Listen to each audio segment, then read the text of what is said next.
주님께서 여러분과 함께 루카가 전한 거룩한 복음입니다.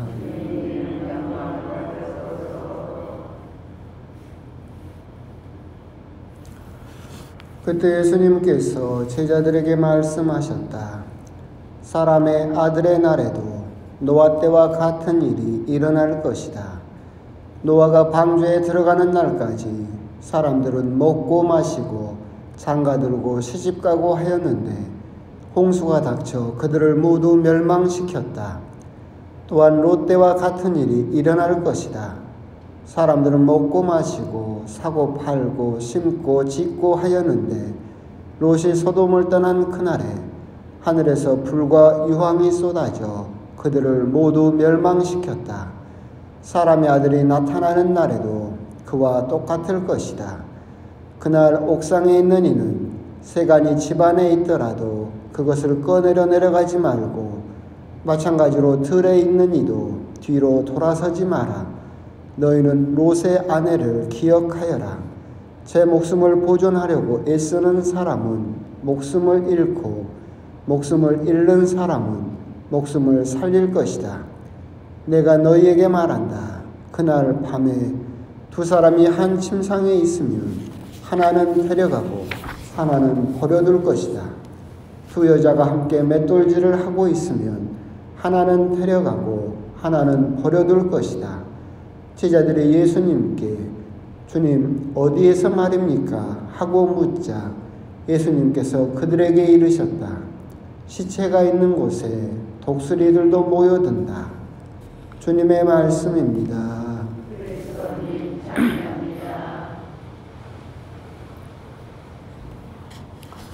참 예수님, 오늘은 날이 좋습니다. 날 좋고 금요일이고 어디 뭐 놀러 가십니까? 이제 단풍도 다 져버렸고 이제 볼만한 것도 없고 날도 그런데 집에 TV로 임영웅이나 보시면서 따뜻하게 있으시면 되겠습니다.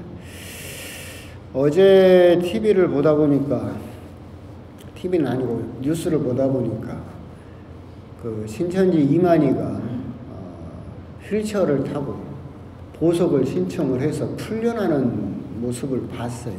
그래가지고 죽을 것 같다라고 하면서 자기 몸이 약해서 곧 죽을 것 같으니까 풀어달라 해가지고 보석을 받고 풀려나는 모습을 봤어요.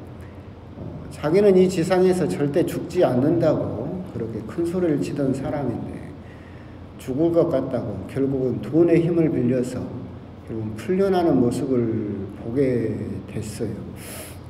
그러면서 또 이제 오늘 복음과 연관지어서 그런 생각도 들죠. 오늘 복음은 이제 어제 복음과 함께 하느님 나라가 어떤 모습으로 또 어떻게 올 것인가에 대한 예수님의 말씀이고 그에 대한 우리들의 준비라든가 태도에 대한 이야기를 하고 계시죠. 신천지는 당연히 14만 4천 명이니 어쩌니 저쩌니 하면서 자기들이 이 지상에서 죽지 않고 천년의 왕국을 이 지상에다가 실현시킬 것이다 라고 사람들을 현혹시키고 있는데 그 중에서도 재밌는 것 중에 하나가 뭐냐면 서울 다음으로 가장 큰 지파가 광주에 있는 지파예요. 베드로 지파라고 아주 큰 건물도 짓고 예배당도 짓고 전남대학교 근처에다가 지어놓고 아주 두 번째로 큰 성세를 자랑하고 있고 근데 한 해 7,000명씩 이렇게 만들어 졸업을 시킨다고 그러는데 보고 있으면 대부분 다 대학생들이고 또 대부분 다 전남대학생들이고 지방대생들이죠. 그러면 왜 우리 대학생들이 거기에서 그렇게 또 신천지에 빠졌을까 생각을 해보면 많은 이유가 있겠지만 저는 이해되는 부분도 있어요. 지역적으로는 전남, 대학으로는 지방대학. 그러니까 어디에도 취직하기 어렵고 어디에서도 무시당하고 지잡대라고 그러잖아요. 또 요즘은 지방의 잡스러운 대학, 지잡대. 근데 지역도 전남 지역, 빨갱이 동네 이러니까 더더욱 우리 대학생들이 특히나 이 전라도에 있는 광주에 있는 대학생들은 현실에 대한 불만, 그죠? 이것을 이제 풀어내고 싶지만 기존의 종교들은 그것을 풀어낼 수는 없죠. 기존의 종교들은 특히나 우리도 그런 상담을 한다고 하면 뭐 기도하십시오, 다른 방법을 찾아봅시다, 이 정도지 세상을 뒤집어 엎는다고는 하지 않죠. 근데 신천지는 그걸 약속을 한 거예요. 그 사람들이 가지고 있는 현실적인 그런 화상과 같은 불안, 불만, 이런 것들을 폭발을 할 때 신천지는 거기에 대해 대답을 해주는 거예요. 너희들의 현실적인 그 불만이 현실에서 풀린다. 하느님 나라가서 풀리는 것이 아니라 이만희가 교주가 다시 이제 하늘에서 예수님의 영을 받으면 천년왕국에 들어서면 너희들을 무시하던 사람들을 이 지상에서 거꾸로 역전시켜서 너희들이 무시할 수 있고, 너희들이 돈 없다고 사람들로부터 그렇게 손가락질을 받지만 천년왕국만 들어서면 너희들이 사람들을 돈으로 다 부릴 수 있다. 이런 돈과 권력을 약속을 해줬죠. 그러니까 현실적인 불만들, 지방, 그리고 지방에 있는 대학, 또한 빨갱이 지역, 이런 현실적인 불만들이 우리 대학생들에게 돌파구를 결국은 신천지 쪽에서 제시를 했고, 신천지는 결국 또 그걸 이용을 해서 어마어마한 또 건물을 지으면서 자신들의 부를 또 확장시켜 나가는 도구로 또 사용을 했던 거죠. 그리고 그런 모습을 보면 현실적으로는 이해가 되는 부분도 있어요. 그 젊은 학생들이 취업도 안 되고 어디에 취직을 하려고 해도 전남이라는 그 지역과 지방대라는 그런 한계에서 오는 그런 불만들로 인해서 현실이 차라리 뒤집어 엎어졌으면 좋겠다라는 그런 생각을 하게 됐을 때, 사실은 그렇게 그걸 이용하고 있는 신천지의 그런 생각들은 결국 예수님께 계속해서 오늘 복음에서처럼 꾸중을 듣고 있는 바리사이파 사람들이 가지고 있었던 하느님 나라를 바라는 것과 똑같은 거예요. 옛날에도 이야기를 했지만 이스라엘 사람들이 원했던 하느님의 나라는 복수의 하느님의 나라예요. 기쁨과 평화와 희망과 웃음의 하느님의 나라, 예수님께서 이야기하셨던 혼인잔치와 같은 하느님의 나라가 아니죠. 그렇기 때문에 혼인잔치를 벌렸다고 초대를 했을 때 이스라엘 사람들이 그 초대를 거부한 이유도 그거예요. 그런 혼인잔치는 싫어요. 이스라엘 사람들이 원하는 혼인잔치는 뭐예요? 신천지가 약속한 것과 똑같은 하느님 나라예요. 피와 복수의 하느님의 나라. 우리들을 지배하고 우리들을 억누르던 사람들을 뒤집어서 어디에서 지금 이 현실에서 그 복수를 하고 싶다는 거지. 그래서 이제는 하느님의 나라가 들어서면 옛날에는 내가 매를 맞고, 옛날에는 내가 세금을 내야 되고, 옛날에는 내가 차별을 당해야 됐고, 그때는 내가 무시를 당해야 됐지만 하느님의 나라만 들어서면 그게 거꾸로 뒤집어져서 이제 내가 너를 때릴 수 있고, 내가 너를 억압할 수 있고, 내가 너를 무시할 수 있는 그런 하느님의 나라를 이 지상에다가 원했던 거예요. 그렇기 때문에 예수님의 하느님의 나라를 초대를 거부했던 거죠. 그것과 똑같은 모습의 하느님의 나라를 신천지가 약속하고 있는 거죠. 뒤집어지면 이 현실에서 네가 돈을 많이 갖게 되고, 이 현실에서 네가 제사장이 돼서 다른 사람들을 지배하게 되고, 이 현실에서 네가 엄청난 부를 쌓게 될 것이다 라고 약속을 하고 있는 그 모습은 사실 예수님 당시에 그렇게 꾸중을 들었던 하느님 나라에 대해서 사람들에 대해서 사람들에게 잘못 가르쳐주고 있던 그 바리사이들의 그 잘못을 똑같이 지금 신천지도 여전히 하고 있는 것이고, 그럼에도 불구하고 여전히 현실에 대한 불만, 현실에 대한 돌파구를 찾는 사람들은 그런 가짜, 그릇된 그런 가르침의 현혹이 돼서 거기에서 거짓된 위로, 허상뿐인, 껍질뿐인 그런 어떤 기쁨을, 위로를 찾으려고 하는 모습, 이건 역시도 예수님께서 우리들에게 이야기를 하고 계신 것인데, 그것을 보지 못하고 거기에 현혹돼서 자기들의 인생을 낭비하고 있는 사람들을, 특히 우리 젊은이들을 보게 되면 안타까운 모습은 든다라는 생각도 들죠. 어제 또 보다 보니까 전혀 쓸데없는 이야기입니다. 날도 좋고 하니까 그냥 쓸데없는 소리를 하는 거예요. 어제 또 보다 보니까 이제 누구를 비난하는 그 기사를 봤는데, 그런데 우리 젊은이들은 그렇게 생각할 수도 있겠다라는 생각이 들어요. TV에서 유명한 그 혜민 스님이 나왔어요. 그래가지고 다른 사람을 비난하지 않고 다른 사람과 비교하지 않으면 행복해질 수 있다, 막 그런 가르침을 이제 주고 뭐 사람들에게 굉장히 멘토 같은 역할을 하고 있다라고 막 요즘 유명하잖아요. 근데 그 모습을 보는 젊은이들이 쓴 글이 있었어요. 뭐가 있었느냐면, 당신은 한국인이 아니라 미국인이죠. 그분은 미국인이에요. 당신은 우리나라 젊은이처럼 군대를 간 적도 없어요.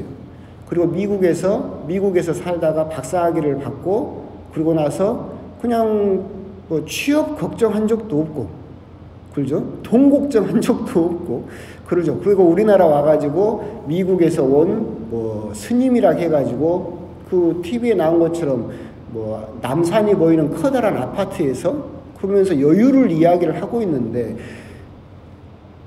우리 젊은이들은 취업 걱정해야 되고 세금 걱정해야 되고 다른 사람과 경쟁을 해야 되고, 당신은 너무나 쉽게 다른 사람과 비교하지 않으면 너는 행복해진다라고 하는데, 당신은 비교할 필요가 없지. 다 가졌으니까. 그런데 다 가지지 못한 우리 젊은이들이 다른 사람과 경쟁을 해야 되는데, 그렇게 남의 인생에 대해서 그렇게 쉽게 이야기하고 있는 당신의 말을 어떻게 우리가 받아들일 수 있겠느냐라고 하면서 그 사람에 대해서 비난하는 글을 봤는데, 대체나 그럴 수도 있겠다. 혜민 스님이라는 그분의 말씀에 따르면 그분은 고생한 적도 없잖아요. 우리 젊은이들처럼 맷돌 속에 갈려가지고 드득드득 갈리는 커피 한 잔 값을 가지고 아둥바둥 해본 적도 없죠. 그런 사람이 이제 우리 젊은이들에게 이렇게 하면 행복해진다라고 길을 제시하는 것이 과연 맞을까? 꼭 그 고생을 해야만 그 길을 제시할 수 있는 것은 아니지만, 어떻게 보면 높은 데 앉아가지고 모든 것을 가진 사람이, 옛날에 그 프랑스 혁명 때 그 왕비가 그랬잖아요. 빵이 없으면 케이크 먹으면 되지 뭐 저렇게 싸우고 있냐고, 마치 그런 것 같은 느낌을 우리 젊은이들에게 주고 있는 것이 아닐까. 그래서 그걸 혜민 스님을 비난하거나 그런 문제가 아니라, 우리 젊은이들이 그렇게 가지고 있는 울분, 불안, 그죠? 그래서 어떻게든 우리 스승이라든가 선생님이라고 하는 그 꼴도 못 보겠다. 우리 가르치려고 하지 마라 라고는 현실에 대한 그런 불만이랑 화산처럼 끓어오르는 그런 것들을 지금 우리 아이들이 가지고 있는 것은 아닌가. 이렇게 또 그런 사회를 또 우리 어른들이 만들어 놓고 또 신천지를 오히려 비난하고 있는 것은 아닌가라는 그런 쓸데없는 생각도 들었습니다. 그러니까 전혀 쓰잘데없는 이야기인데 앞부분에 이렇게 길게 이야기한 이유는 오늘 복음에서 똑같아요. 하느님의 나라는 이와 같다라고 어제도 예수님께서 이야기를 하셨고, 오늘도 이야기를 하셨고, 내일도 계속해서 이야기를 하실 겁니다. 오늘 복음에서 이야기하시는 하느님의 나라는 결국 간단하게 말하면 아주 간단하게 이야기할 수 있어요. 뭐냐면 벼락치기 하지 마라. 벼락치기 하지 마라. 우리 자매님들이나 형제님들도 여러분 자녀들에게 맨날 했던 이야기예요. 시험 기간 되면 애들한테 뭐라고 이야기해요? 공부는 평소에 해라. 예습복습 철저히 하고 공부는 평소에 해라. 벼락치기로 날새기로 공부한다고 성적이 나오냐? 맨날 이야기를 하잖아요. 똑같은 거예요. 오늘 복음도 그 이야기예요. 신천지라든가 다른 많은 이단들에서 매돌 며칠 과천 언제 하느님께서 오신다. 그렇기 때문에 우르르 집과 재산을 다 팔고 가족을 포기하고 모여서 열심히 기도하면 하느님 나라 갈 수 있다. 그렇게 벼락치기로 하느님 나라를 갈 수 있는 것이 아니다. 우리가 다 아는 거예요. 다 알지만 잘 안 하는 거. 여러분 자녀들한테는 맨날 강요를 하고 하라고 하지만 나는 잘 못하는 거. 공부는 평소에 해라. 그러면 하느님 나라도 언제 해라? 평소에 해라. 평소에. 갑자기 벼락치기로 그렇게 집도 포기하고 재산도 포기하고 어디에 모여서 날새기로 기도한다고 해서 하느님 나라 가는 것이 아니다. 오늘 나오잖아요. 노아 때처럼, 롯 때처럼 사람들은 그냥 평상시처럼 먹고 마시고 장가가고 시집가고 사고팔고 심고 짓고 일상생활을 그냥 계속 했을 뿐이다. 그런데 하느님 나라가 온다. 갑자기 번개가 치는 것처럼 그렇게 오는데 어떤 사람은 맷돌을 갈고 있는데 두 사람이 맷돌을 갈고 있어요. 근데 한 사람은 데려가고 한 사람은 버려버린다. 차이가 뭐예요? 없어요. 오늘 복음사고를 나왔을 때 두 사람이 맷돌을 갈고 있는데 외형적으로 드러나는 차이는 아무것도 없죠. 그러면 그 차이를 만들어내는 것은 뭐예요? 그 사람이 일상생활에서 어떤 준비를 했었느냐에 따라서 차이가 나는 거지. 한 사람은 전혀 아무런 준비도 하지 않았죠. 맷돌질 한다는 게 중요한 게 아니야. 일상생활을 그저 살았지만 하느님 나라를 준비했던 사람은 외형적으로는 전혀 구분되지 않지만 일상생활 안에서 여러분들이 자녀들에게 이야기하는 것처럼 예습, 복습 철저히 해라. 공부는 평소에 해라 하는 것처럼 하느님의 나라를 평소에 그렇게 꾸준히 준비한 사람은 외형적으로는 드러나지 않지만 내적으로는 커다란 차이를 보이게 될 것이고 그 내적인 차이, 영적인 차이를 보고 한 명은 데려가고 한 명은 데려가지 않게 될 것이다. 이것은 벼락치기로 갑자기 준비되어지는 것이 아니라 매일매일의 일상생활의 삶이, 일상생활에서의 신앙생활이 우리들을 결정짓게 될 것이다 라고 하는 것을 이야기를 하고 계신 것이죠. 그리고 신천지라든가 수많은 사람들이 이야기하는 것은 거짓부렁, 그런 말씀을 예수님께서는 이야기하신 적이 없다라고 하는 거죠. 그러면서 오늘 복음에서 우리가 생각할 수 있는 부분은 그거예요. 맷돌 둘을 갈고 있던 두 명의 여인, 외형적으로는 전혀 구분되지 않아요. 누가 착하고 누가 나쁜지, 누가 하느님 나라를 준비한 사람인지 전혀 구분되지 않죠. 그렇죠? 여러분도 미사가 끝나고 미사포를 벗고 밖으로 나가면 하느님을 믿는 사람인지 안 믿는 사람인지 구분이 되어 왔는데요. 전혀 구분되지 않죠. 여러분도 맷돌을 가는 두 명의 여인하고 똑같은 처지죠. 그런데 하느님 편에서 보면 구분이 되어 왔는데요. 된다라는 거지. 하느님 편에서 보면 그러죠. 이렇게 미사도 나오고 기도도 하고 하느님을 생각하는 사람이 길거리를 걸어갔을 때 다른 사람이 봤을 때는 전혀 구분되지 않아요. 저 사람이 성당에 다니는 사람인지 그 두 분이나 계시지만 저 사람이 신부 엄마인지 구분이 돼요? 안 돼요? 안 돼요. 저분이 선교사인지 구분이 안 돼. 근데 하느님 편에서 보면 구분이 돼요? 안 돼요? 된다는 이 일상생활에 벽돌을 쌓듯이 하나하나 쌓는 것이 우리들의 하느님 나라를 결정하는 것이다. 너희들이 자칫 잘못 생각하는 것처럼 신천지의 이만이라든가 안상홍의 하나님의 교회라든가 수많은 이단들에서 이야기하는 것처럼 벼락치기로 하느님의 나라를 준비할 수는 없다. 하느님의 나라를 그렇게 쉽게 갈 수 있는 방법은 없다. 우리들의 매일의 일상의 삶이 쌓이고 쌓여서 결국은 남들이 보기에는 결코 구분하지 못하겠지만 하느님의 눈에는 너무나 명확하게 구분이 돼서 그렇게 차이를 만들어내고 그것이 우리들의 구원을 결정짓게 될 것이다 라고 하는 것이고 오늘 복음을 곰곰이 묵상하다 보면 결국 이만이라든가 또 그 말에 속았던 수많은 사람들이 결국은 왜 예수님의 이런 말씀들을 정말 정직하게 이해하지 못하는가 그런 부분에 대한 안타까움도 들어서 아복은 그렇게 길게 잔소리를 했지만 오늘 복음은 사실 이해하는 것은 간단하다. 공부와 아부는 평소에 해라. 똑같은 말을 우리 신앙에도 적용하면 신앙생활은 벼락치기로 되는 것이 아니고 매일매일 꾸준히 하는 것이 우리들의 구원을 결정짓게 될 것이다 라고 하는 것, 그런 점에 대해서 또 곰곰이 묵상을 하시면 되겠습니다. 아멘.